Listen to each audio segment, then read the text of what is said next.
심리학 저널인 사이컬러지 투데이라고 하는 미국의 잡지에서 현대 사회의 가장 비극적인 풍경 중에 하나로 가족 간의 소외, 가족 간의 소통의 단절을 꼽았습니다. 많은 성인 자녀들이 부모의 과거 실수나 성격적인 결함을 견디지 못하고 관계를 단절하는 길을 택하게 되는 가정들이 많다는 거죠. 그들은 부모를 공경의 대상이 아닌 비판하고 분석해야 할 해결되지 않은 문제들, 나를 괴롭게 하는 일들로 여기게 됐던 겁니다. 오늘 우리가 마주하는 본문은 인류의 영웅인 노아가 가장 초라한 순간을 기록하고 있죠. 방주를 짓고 세상을 구원했던 노아도 술에 취해서 벌거벗은 채 잠든 민낯을 드러내게 됐던 상황이 오늘 본문의 상황입니다. 하나님은 왜 이 불편한 장면을 성경에 남기셨을까요? 그것은 부모의 완벽함이 아니라 부모의 연약함과 수치를 자녀가 어떻게 다루느냐가 바로 그 자녀의 신앙의 수준을 그들이 복받는 자녀가 될지 하나님의 저주 안에 있는 자가 될지를 가늠하는 가늠자의 역할을 하기 때문이 아닐까 하는 그런 생각을 해봅니다. 일부 예배 때는 제가 잘 좀 참았는데 오늘 성가대 호산나 성가대가 찬양을 하는데 저 전주부터 참 제 마음을 울리게 다가왔습니다. 저는 육신의 부모님들이 장인 장모님 살아계시고 어머님이 살아계신데 14년 전에 저희 아버지가 돌아가셨거든요. 그때 기억을 하면서 어버이 주일에는 항상 그렇게 계속 아버지를 좀 생각하는 마음으로 그렇게 설교를 좀 준비하기도 하고 그랬습니다. 그러면서 계속 느끼는 것은 뭐냐 하면 내 부모님들은 정말 최선을 다해 주신 분들이다 라고 하는 그런 생각을 했습니다. 제 장례식 때 3일 동안 정말 힘들었습니다. 저희 아버지는 제가 말씀드렸죠. 제가 초등학교 2학년 때부터 간경화로 어려움을 당하시고 투병 생활을 오랫동안 거의 30년 가까이 하셨기 때문에 저는 사춘기 때 아버지에 대한 불평불만이 뭐였냐면 우리 아버지는 맨날 누워 있는다고, 학교에서 돌아오면 학교 다녀왔습니다 그러면은 저 안방 저 구석지에서 그냥 누워 계셨던 아버지의 모습이 계속 그렇게 생각이 되고 느껴졌었는데 그 아버지의 그 모습, 그 뒷모습만이라도 지금은 좀 보고 싶은 마음이 참 많습니다. 그런데 지금 살아계신 육신의 부모님들에게조차도 잘 못하는데 이렇게 얘기하니까 제가 되게 효자 같잖아요.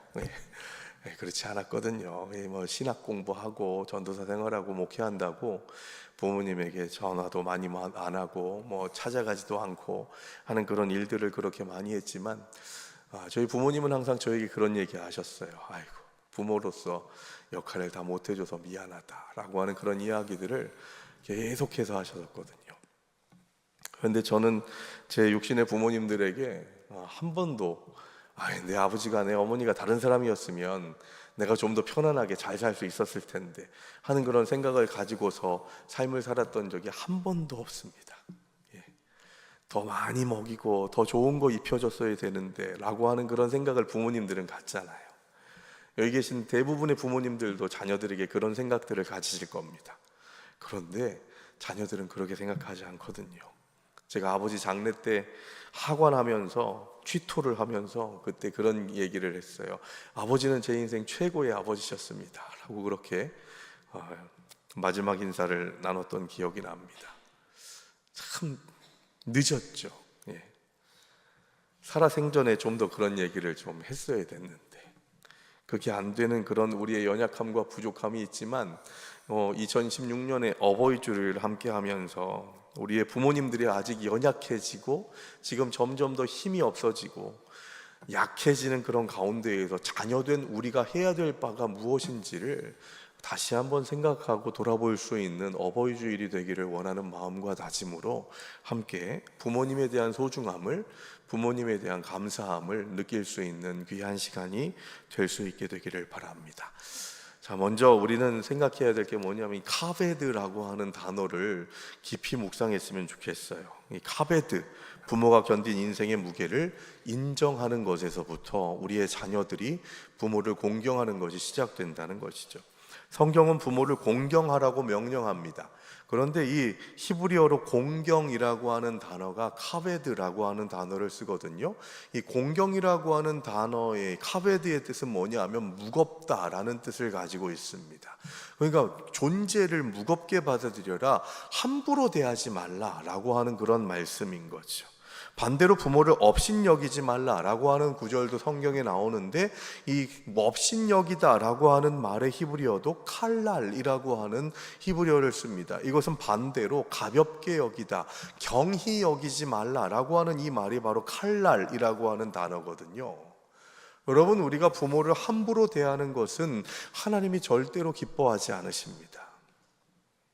하나님이 기뻐하시는 삶의 모습을 우리가 살아가기 위해서는 부모를 카베드할 수 있어야 되는 거예요. 무겁게 받아들여야 된다는 것이죠. 존재를 계속해서 인식하면서 살아가라고 명령하시는 것입니다. 오늘 본문 20절의 말씀에 보면 이렇게 시작합니다. 노아가 농사를 시작하여 포도나무를 심었더니 라고 그렇게 시작하고 있죠. 여러분, 무슨 얘기입니까? 홍수 시대를 겪고 난 다음에 물이 차고 넘쳤던 그 물이 쭉 빠져서 이제 육지가 만들어지게 돼서 이제 노아의 식구들이 정착을 하게 됩니다. 정착을 하는 가운데에서 이제 농사를 짓기 시작한 거죠. 가장의 무거움을 여기에서 우리가 확인하게 되는 거예요.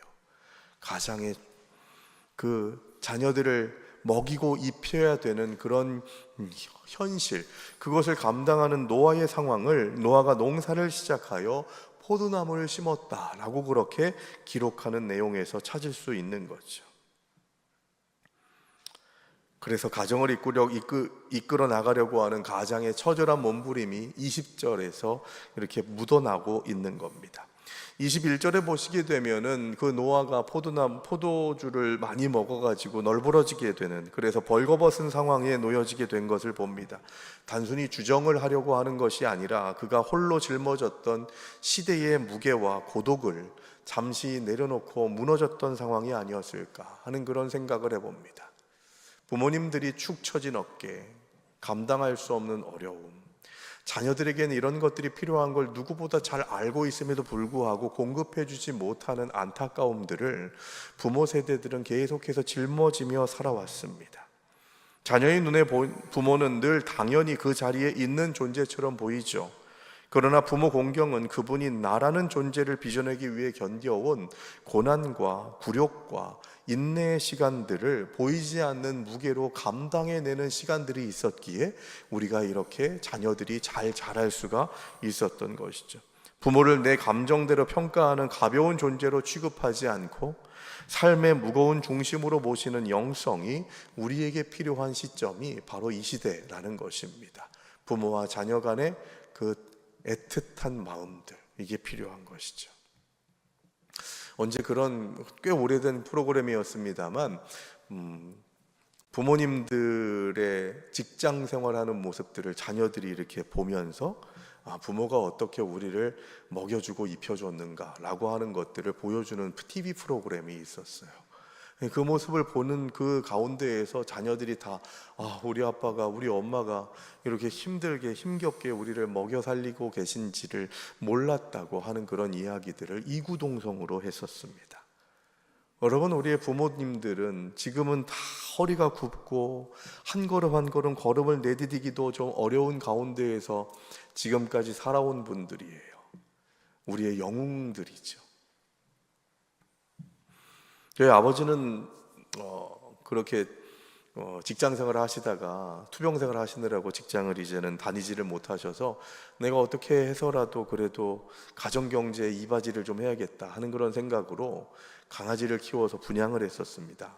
그래서 제가 말씀드렸죠. 저희 집에 강아지 제일 많았을 때가 40마리였다고 했잖아요.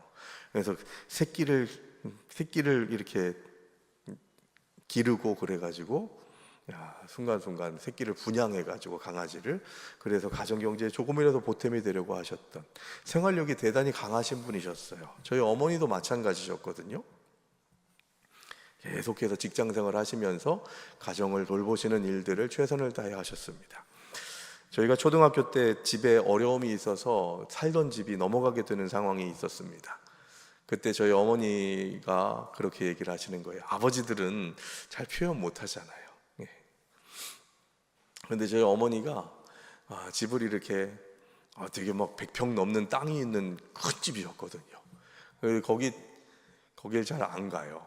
지금도 청주에 어디 가까이 있는데 마음이 상해가지고 좀 안 갑니다. 그런데 거기를 이렇게 넘어가게 되고 전셋집 이렇게 다니다가 우리 집이 다시 생기게 됐을 때 저희 어머니가 저희 삼남매를 놓고 그렇게 얘기를 하면서 울면서 그렇게 얘기를 하셨어요.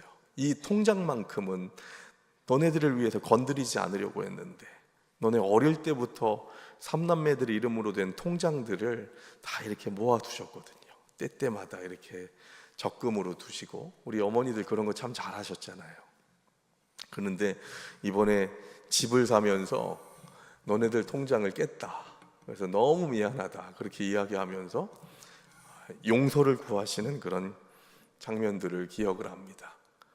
저희 삼남매는 전혀 문제되지 않았거든요. 아유, 우리 돈인데, 내 돈인데 엄마가 그거 다 훑어먹어가지고 내가 돈 가지고서 뭘 해야 되는데 하는 그런 생각을 하나도 하지 않았어요. 왜냐하면 저희 부모님은 최선을 다하신 분이셨거든요. 그 누구보다도 최선을 다해서 어머니로서 아버지로서의 역할을 열심으로 감당해 주신 분들이라는 것을 자녀된 우리가 알기 때문에 통장이 어떻고 뭐하고 그분들은 더 큰 희생을 치렀기 때문에 그런 것들이 전혀 문제되지가 않았습니다. 저희 부모님만 그렇게 자녀들을 키우고 양육했을까요? 그렇지 않잖아요. 여러분들도 마찬가지로 그런 사랑을 받으시고 그랬기 때문에 여기까지 올 수 있었고 지금 우리의 자녀들이 장성했고 그 자녀들이 또 자녀를 낳아서 손자 손녀들을 보게 되죠. 여러분, 이것은 보통 일이 아닙니다. 놀라운 그런 희생과 헌신의 사랑이 있었기에 지금 우리가 이렇게 주님 앞에 설 수 있는 것이고 가정 공동체를 이루어낼 수 있었던 거죠. 그런데 왜 우리는 계속해서 부모를 경홀히 여기려고 하는 생각들을 가지는지 우리 스스로 돌아보고 회개할 수 있어야겠습니다. 잠언 23장 22절의 말씀을 같이 볼까요? 같이 읽습니다. 너를 낳은 아비에게 청종하고 내 늙은 어미를 경히 여기지 말지니라. 하나님의 명령입니다. 이것은 우리의 선택이 아니에요. 물론 그렇게 얘기하시는 분들도 계실 겁니다. 목사님이 내 엄마 아빠를 몰라서 그렇지 우리 엄마 아빠는 차라리 안 계신 게 나을 정도로 나에게 해준 게 아무것도 없습니다 라고 그렇게 얘기하시는 분들이 계실지 모르겠어요.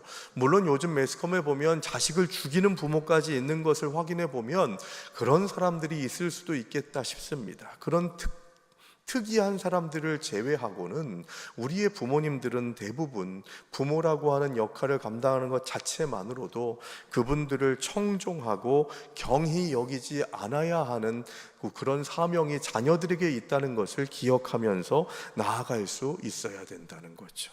그러므로 우리는 카베드의 은혜, 그 존재 자체만으로도 무겁게 받아들일 수 있는 하나님의 백성들이 되겠다는 결단과 다짐이 어버이 주일을 맞은 우리 자녀들이 감당해야 될 사명임을 기억할 수 있어야 하겠습니다. 두 번째로 우리는 오늘 본문의 말씀을 통해서 셈과 야벳처럼 뒷걸음질의 영성을 배워야 합니다. 뒷걸음질이라는 것이 좀 퇴보하고 하는 그런 걸로 지금 말하는 것이 아니라 지금 이 뒷걸음질은 바로 아버지의 수치스러움을 가리기 위해서 아버지의 그 하체를 보지 않기 위해 뒷걸음질 쳐서 천을 가지고 와서 아버지의 부끄러움을 덮어드리는 셈과 야벳의 그 발걸음을 얘기하고 있는 거죠. 부모를 위해서 부모가 우리 자녀들에게 너무나도 귀하게 헌신했던 그 시간들을 우리가 인정한다면 이제는 그분들의 허물을 덮어주는 사랑의 실력이 자녀들에게 있어야 된다는 것입니다. 창세기 오늘 본문 9장 22절의 말씀을 함께 볼까요? 같이 읽습니다. 가나안의 아버지 함이 그의 아버지의 하체를 보고 밖으로 나가서 그의 두 형제에게 알리매. 둘째 아들 함은 아버지가 술에 취해서 널브러져 있어서 옷도 다 발가벗고서 있는 그 상태를 보고서 수치를 가릴 것이 아니라 그것을 떠벌리고 다닙니다. 여기 지금 우리가 읽었던 22절에서 하체를 보고 라고 그렇게 이야기할 때 그 보다 라고 하는 그 단어의 히브리어 원문의 의미를 보면 그냥 단순히 눈에 들어왔다는 뜻이 아니에요. 상대의 수치를 자세히 관찰하고 그것을 폭로할 재료로 삼았다는 의미로 보다 라고 하는 히브리어 단어가 쓰여지게 되었다는 것이죠. 그러니까 아버지의 수치를 드러내기 위해서 뭐야 이거 하면서 자세히 살펴봤다는 겁니다. 반면에 23절에 보시면 셈과 야벳은 옷을 어깨에 메고 뒷걸음질 쳐서 들어가서 아버지의 하체를 덮어드리는 그런 배려를 확인하게 되죠. 셈과 야벳은 아버지를 정면으로 응시하지 않았습니다. 비판하기 위해서 눈을 부릅뜨지 않았어요. 아버지가 돼가지고 지금 뭐 하는 겁니까? 라고 그렇게 비난하지 않았어요. 오히려 눈을 감고 뒷걸음질 쳤습니다. 이것은 현실 도피가 아니라 부모의 존엄성을 끝까지 지켜주려는 의도적인 예법이었다는 것, 사랑의 예법이었다는 것이죠. 잠언 30장 17절의 말씀을 같이 읽겠습니다. 아비를 조롱하며 어미 순종하기를 싫어하는 자의 눈은 골짜기의 까마귀에게 쪼이고 독수리 새끼에게 먹히리라. 여러분, 무슨 말씀이에요? 무서운 말씀이죠. 성경은 부모를 공경하라고 하는 메시지가 참 많이 나옵니다. 그런데 오늘 본문에 지금 우리가 읽었던 잠언 30장 17절의 말씀은 부모를 공경하지 않는 자들은 그 눈이 뽑힐 것이라고, 독수리 새끼들에게 너희를 내어주겠다라고 그렇게 말씀하십니다. 그런데 이런 말씀을 들을 때마다 나의 부모에게 좋은 그런 영향력을 받지 못했다고 하는 생각을 가지고 있는 자녀들은 이렇게 생각해요. 그러면 부모님은 누가 징계합니까? 나에게 잘못한 거 부모님들이 얼마나 많이 있는데 하는 그런 생각을 가지고서 따져 묻는 사람들을 저도 여러 번 경험했거든요. 가정의 달에 이렇게 부모를 공경하라, 부모를 존중하라 라고 하는 그런 메시지를 전할 때 가끔씩 청소년들이 그렇게 반문하는 것을 봅니다. 저는 이렇게 대답합니다. 그건 우리의 몫이 아니야. 부모님을 징계하고 부모님의 잘못을 질책할 수 있는 것은 하나님께 맡기고 우리는 해야 할 몫을 감당하는 자가 되어야 한다고 그렇게 말합니다. 아무리 그래도 갓난쟁이일 때 부모가 우리를 돌봐줬기에 우리는 지금 이렇게 생명을 유지하며 살 수가 있게 된 것이죠. 부모님의 약점이나 실수를 객관적 비판이라는 이름으로 관찰하고 정죄하는 순간 그 자녀의 영적 질서는 무너집니다. 부모의 허물은 우리가 분석할 대상이 아니라 우리가 기도로 함께 짊어져야 할 기도 제목이고 아픈 내용이 된다는 것이죠. 함은 아버지 노아의 틈새를 후벼 파서 인생의 그릇을 깨뜨렸던 자였습니다. 셈과 야벳은 자신의 옷으로 그 틈을 메워서 아버지의 허물을 덮어준 자들이었죠. 부모의 수치를 구경거리로 삼지 않고 내 사랑의 옷으로 덮어드리는 것이 바로 신앙의 실력이라는 것입니다. 잠언 17장 9절의 말씀을 같이 볼까요? 허물을 덮어주는 자는 사랑을 구하는 자요 그것을 거듭 말하는 자는 친한 벗을 이간하는 자니라. 여러분, 부모의 허물을 덮어주는 사랑으로 부모를 살리시기 바랍니다. 살맛 나는 세상으로 만드셔야 되는 거예요. 그래서 부모의 허물들을 계속 거듭 말하게 되면 가정 공동체 안에서도 이간질이 되게 된다는 것이죠. 자녀의 신앙 실력은 부모님이 훌륭할 때가 아니라 부모님이 실망스러운 모습을 보일 때에 드러납니다. 뒷걸음질 치는 사랑은 부모의 수치를 못 본 척 덮어줌으로써 그분이 다시 아버지의 자리로 돌아올 수 있는 명예의 공간을 마련해 줄 수 있는 자녀들의 삶을 감당할 수 있는 은혜의 길이 열리게 되는 것이죠. 애니메이션을 하나 본 적이 있는데요, 그런 내용이에요. 아버지가 이제 연세가 드셔서 치매에 걸리셨어요. 그래서 정신이 오락가락 하시는 가운데에서 아들이 옆을 지킵니다. 그런데 마루에 딱 걸터서 앉아 있는데 마당에 이렇게 참새 한 마리가 앉은 거예요. 그래서 치매 걸린 아버지가 아들한테 묻는 겁니다. 저 새가 어떤 새야? 참새예요. 조금 몇 초 지나고 난 다음에 다시 아버지가 아들에게 묻습니다. 저 새가 무슨 새야? 참새예요, 아버지. 다시 또 시간이 지나서 다시 묻습니다. 저 새가 무슨 새야? 참새라니까요? 다시 아버지가 묻습니다. 저 새가 무슨 새야? 참새라고요, 참새. 몇 번을 물어보는 거예요. 지겨워 죽겠네, 지겨워 죽겠어.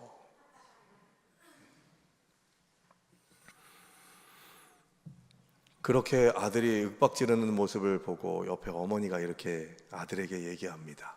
아들아, 네가 어릴 때 아빠가 젊어서 건강할 때는 너는 이게 뭐예요, 저게 뭐예요, 그게 뭐예요 10번, 20번이 아니라 몇십 번 물어보던 그 물음에 네 아빠는 계속해서 성실하게 사랑하는 마음으로 대답을 해줬는데 지금 너는 치매에 걸린 아빠한테 10번도 똑같은 질문에 대한 대답을 해주지 못한다면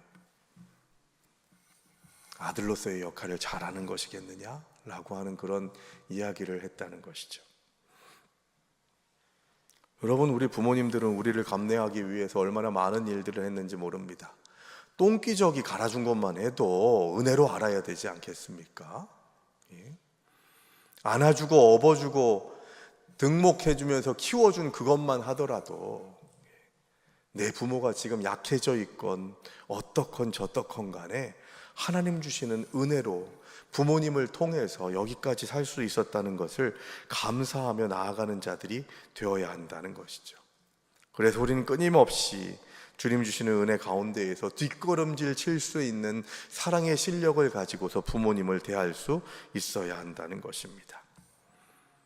그리고 마지막으로 제가 부모님을 공경하기 원하는 자녀 세대 여러분들에게 마지막으로 부탁드리고 싶은 것은 뭐냐 하면 자발적인 선택이 있어야 되는 거예요. 자녀들의 자발적인 선택. 그 선택은 뭐냐?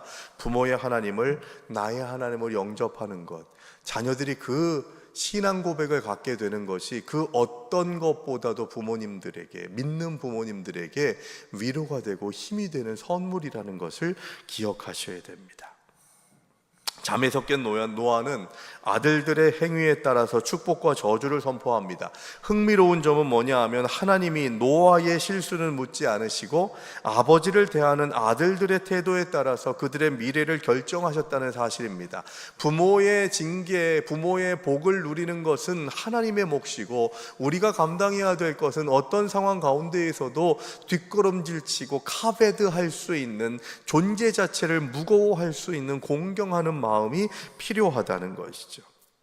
셈과 야벳은 부모의 수치를 덮어줌으로 그 가정의 영적 권위가 지켜졌습니다.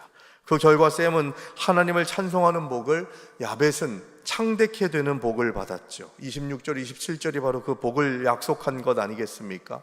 우리가 부모의 허물을 덮는 이유는 그들이 완벽해서가 아니에요. 하나님이 세우신 가정의 질서를 존중할 때 하나님께서도 우리의 허물을 덮어주시고 우리 인생의 지경을 넓히시기 때문이라는 것을 기억해야 합니다. 복받기 원하십니까? 그러면 부모를 공경하시기 바랍니다. 부모의 약점은 자녀가 비판할 자리가 아니라 자녀가 축복을 심을 수 있는 비옥한 땅이라는 것을 기억해야 되는 거예요. 우리의 부모의 연약함을 내가 받아내고 감내하고 공경할 때 하나님께서 복 주신다고, 흔들어 눌러서 채워주시는 은혜를 주신다고 하는 그 약속이 우리 앞에 놓여져 있다는 것을 기억하고 부모의 약함을 감내하는 것을 은혜로 여기실 수 있게 되기를 바랍니다. 그래서 부모를 공경하는 그 고백이 우리 자녀들의 신앙적 결단으로 연결되기 위해서 아주 좋은 예가 있는데요. 그게 바로 룻기예요. 룻이라고 하는 여인은 이방 여인입니다. 모압 땅으로 가가지고요, 가족들이 다 베들레헴에서 이방 땅으로 이주했는데 거기에 남편들이 다 죽은 거예요. 시어머니 나오미 혼자 남고 이제는 며느리들도 다 아들들이 다, 남편들이 다 죽어가지고 다 가본 거예요. 그래서 이제 난 고향 땅 베들레헴으로 이제 갈 텐데 너희 며느리들은 너희 집으로, 너희 나라로 가라. 내가 너희를 책임질 수 없겠다 라고 그렇게 얘기했을 때 룻이 뭐라고 얘기합니까? 이방 여인 룻이 그렇게 룻이 고백하는 거예요. 어머니의 하나님이 나의 하나님입니다 라고 하는 그런 고백을 하게 되는 것이죠. 이 고백에서부터 나오미의 가정의 회복이 시작됐다는 것입니다. 많은 자녀가 부모님의 등살에 떠밀려서 억지로 신앙생활을 하는 때가 있죠. 그것은 혈연의 의무일 뿐 진정한 공경은 아닙니다. 노아가 잠에서 깨서 선포한 축복을 보세요. 26절에 보시면 노아가 얘기하죠. 셈의 하나님 여호와를 찬송할지어다 라고 그렇게 얘기하는 거예요. 여러분, 이 말씀을 사모하시기를 주의 이름으로 축원합니다. 나의 하나님, 부모의 하나님이 너의 하나님임을 내가 안다 라고 하는 것을 부모님이 육신적인 삶을 마치기 전에 보여주는 것이 가장 큰 효도인 거예요.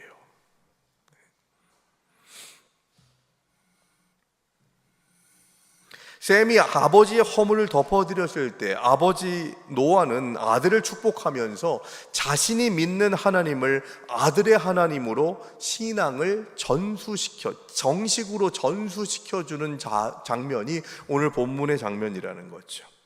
부모님이 평생 눈물로 지켜온 그 신앙의 유산을 세상 그 무엇보다 귀한 가치로 인정하는 것, 그것이 자녀가 부모에게 드릴 수 있는 최고의 영광스러운 장면이라는 것을 기억해야 합니다. 부모의 신앙이 나의 자발적인 고백이 될 때 비로소 우리 부모님들은 내가 가장 중요한 것을 이루어냈구나 라고 하는 그런 생각을 가질 수 있게 된다는 것이죠. 그리고 제가 수요 예배 때 말씀드렸는데, 부모 여러분, 여기 부모된 여러분들, 자식이 고깃집 가가지고 고기 먹일 때 나는 회가 좋은데 이런 얘기 하지 마시고,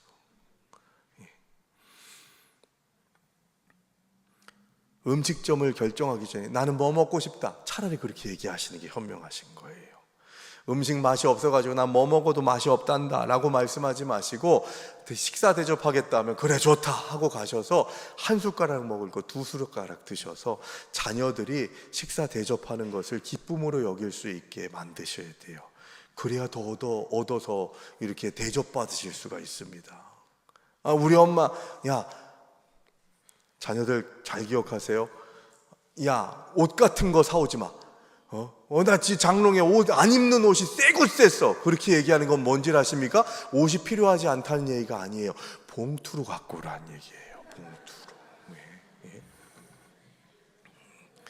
다른 걸 뭘 하라는 거예요. 그리고 부모님들은 그 자녀들이 최선을 다해서 감당하는 것들을 격려해주고 축복해 주셔야 돼요. 그래야 자녀들이 그렇게 공경할 맛이 난다고요. 대접 받으시는 것도 하셔야 돼요. 그래서 부모님들이 자녀들 밥 해주면서 밥 잘 먹으면은 아이고 내 새끼 내가 해준 밥 먹어서 참 잘 먹어서 너무 기분이 좋구나 그러시잖아요. 마찬가지로 자녀들도 우리 엄마가 평소에 잘 식사를 못 하셨는데 오늘 이렇게 식사라도 잘 드시니까 너무 좋네, 이런 느낌을 줄 수 있으셔야 돼요. 그러면서 신앙의 대물림을 위해서 끊임없이 좋은 부모의 영향력을 끼치시기 위해서 애쓰셔야 된다는 겁니다. 디모데후서 1장 5절의 말씀 함께 볼까요? 같이 읽습니다. 이는 내 속에 거짓이 없는 믿음이 있음을 생각함이라. 이 믿음은 먼저 내 외조모 로이스와 내 어머니 유니게 속에 있더니 내 속에도 있는 줄을 확신하노라. 디모데에 대한 얘기거든요. 디모데에 대해서 사도 바울이 얘기를 하는 게 뭐냐면, 너 기억해야 돼. 내 외조모 로이스와 어머니 유니게를 통해서 너의 삶이 지금 세워진 거야. 그래서 목회자 디모데에게 너는 외조모와 어머니의 그 신앙을 잃어버리면 안 된다. 그분들의 하나님이 너의 하나님이 된 것을 감사하게 여기고 그 부모님들을, 그 조부모님들을 존귀하게 여겨라 라고 하는 그런 메시지인 겁니다. 가장 큰 복은 뭡니까? 나의 하나님이 내 자녀들의 하나님이 되는 것. 어머니 돌아가시기만 해봐. 내가 예배를 나가나 하는 그런 생각을 하는 그런 마음을 내려놓고, 어머니 걱정하지 마세요. 어머니가 하나님 부름을 받아가지고 예배에 빈자리가 있으면 제가 그 자리 지킬게요 라고 그렇게 말하면서 나아가는 자들이 되는 것이 참 귀하다는 겁니다. 시편 78편 4절의 말씀을 같이 볼까요? 같이 읽습니다. 우리가 이를 그들의 자손에게 숨기지 아니하고 여호와의 영예와 그의 능력과 그가 행하신 기이한 사적을 후대에 전하리로다. 여러분, 우리의 신앙적인 그 유산들이 자녀들에게 전달될 수 있도록 하기 위해 그 어떤 손해도 감수하시기 바랍니다. 그랬으면 좋겠는데가 아니라 그 무엇보다도 간절하게 자녀의 영혼 구원을, 자녀의 신앙의 대물림을 놓고 기도하실 수 있게 되기를 바랍니다. 제가 정말 전도사 시절에 정말 힘들었던 게 뭐냐면, 부모님들이 특히 중학생, 고등학생들 됐을 때 시험 기간에 야, 무슨 교회야, 시험 기간에 학원 가야지, 공부해야지. 그래서 놓친 영혼들이 얼마나 많이 있는지 몰라요. 얼마나 많이 더 공부하게 될지 모르겠지만, 저는 아이들한테 그랬습니다. 저희 아들들이 뭐 공부를 그렇게 뭐 좋아하고 그런 애들은 아니었겠습니다만, 너 저 주일날에 니네들이 무슨 자격증 시험이나 이런 거 할 생각 하지 마라. 나는 안 보낼 거야. 허락 안 할 거야. 주일은 생명같이 지켜야 돼 라고 그렇게 이야기하는 부모님들도 저에게 그런 교육을 시켰거든요. 근데 지금은요, 부모님들이 아이들의 주일 성수를 못하게 막는 첫 번째 관문이에요. 여러분, 제가 보증합니다. 자녀들이 주님을 인격적으로 만나면요, 무슨 졸업장을 따고 어떤 직장에 다니고 다 소용없고, 자녀들이 하나님을 인격적으로 만나면 진짜 하나님께서 쓰시는 하나님의 사람들로 크게 될 줄로 믿습니다. 근데 부모님들이 그걸 안 해요. 부모님들이 자녀들에 대한 그 소중함을, 신앙적인 유산을 물려주는 그 소중함을 알지 못하게 되는 일들이 너무 많이 있는 거죠. 그래서 후대에 그것을 전하는 자가 되어야 하고, 자손들에게 숨기지 않는 신앙의 이력들을 전달할 수 있는 그런 부모님이 되어야 하고, 그 부모님들의 발걸음을 내가 걸어가겠다고 자녀들이 그렇게 결단할 수 있는 신앙의 대물림이 이어질 수 있는 은혜가 있게 되기를 바랍니다. 말씀을 정리하죠. 부모님은 영원히 기다려주지 않습니다.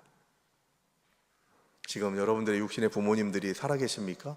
참 좋은 기회입니다. 있을 때 잘하라고 하는 얘기가 있잖아요. 정말 조금이라도 건강하실 때, 조금이라도 기력이 있으실 때 더 잘해줘야 하는 사명이 우리에게 있는 거죠. 부활의 기타리스트이자 리더인 김태원이라고 하는 그 사람이 한 방송에서 어머니가 돌아가셨을 때, 어머니가 돌아가시고 몇 개월 되지 않았을 때 인터뷰를 했던 적이 있습니다. 한 몇 년 전의 일인데요. 그때 그 인터뷰를 보면서 참 다시 한번 새삼스럽게 느끼게 됐었습니다.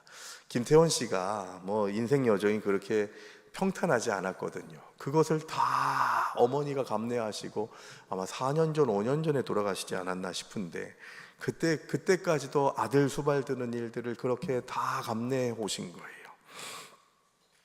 어머니를 떠나보내고 난 다음에 이 김태원 씨가 인터뷰에서 이렇게 얘기한 겁니다. 어머니가 귀신으로라도 나타나셨으면 좋겠습니다. 무서워도 좋으니, 귀신으로서 무서운 모습으로 나와도 좋으니까 1분만이라도 다시 뵙고 싶은데 어머니가 보이질 않네요 라고 그렇게 이야기하면서 눈물을 흘리는 장면을 본 적이 있습니다. 이 애절한 그리움은 결국 부모님이 살아계실 때 그 인생의 무게를 다 안아드리지 못한 자녀들의 아쉬움 아니겠습니까? 조금이라도 아쉽지 않도록 우리의 살아계신 부모님들, 지금 생존해 계신 부모님들, 그리고 우리 부모님은 아무도 안 계신데요 할 때 교회 공동체 안에서 누군가의 부모로서 평생을 헌신해 오신 교회의 어르신들을 공경하고 축복하고 존중해주는, 카베드할 수 있는 그런 놀라운 역사가, 아름다운 선순환이 일어나서 우리 양지교회 공동체가, 그리고 또 양지교회 성도들의 모든 가정이 믿음의 가정답고 하나님이 기뻐하시고 사랑하시는 가정이 될 수 있게 되기를 주의 이름으로 축원합니다.